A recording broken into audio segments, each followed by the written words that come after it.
আচ্ছা, গ্রেভিটা মশলাটা আমি করে নিয়েছিলাম।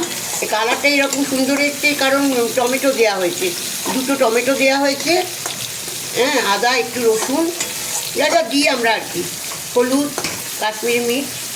এবার এটা একটু ভাজা হলে তারপর জল দেবো। আর মাছটা ভাজা আছে, মাছটা ভাজা হচ্ছে আর ভাজাও আছে।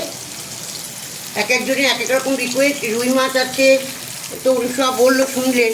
একজন ভাজা মাছ চেয়েছে, গ্রেভি আলাদা চেয়েছে। এবার আস্তে আস্তে একটু জল দেবো। আচ্ছা, আর একটা কথা, আজকে সকালে একজন পাবদা মাছ চেয়েছিলেন। পাবদা মাছ, ইলিশ মাছ এগুলো না আমাদের ফ্রাইডে অর্ডার দিয়ে রাখবেন। আজকে তাকে দিতে পারলাম না, বিকজ আমাদের যাদের জন্য অর্ডার ছিল আগে থেকে প্রি অর্ডার, তাদের তো দিতে হয়।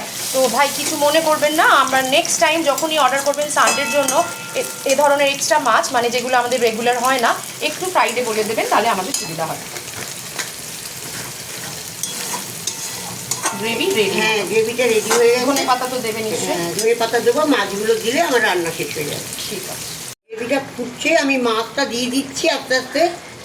গ্রেভিটা একটু ঠিক হবে, এটা খুব একটু কালিয়া টাইপের হবে, যদিও আদা পেঁয়াজ রসুন না, তাই হলে এরকম ধরনের হবে।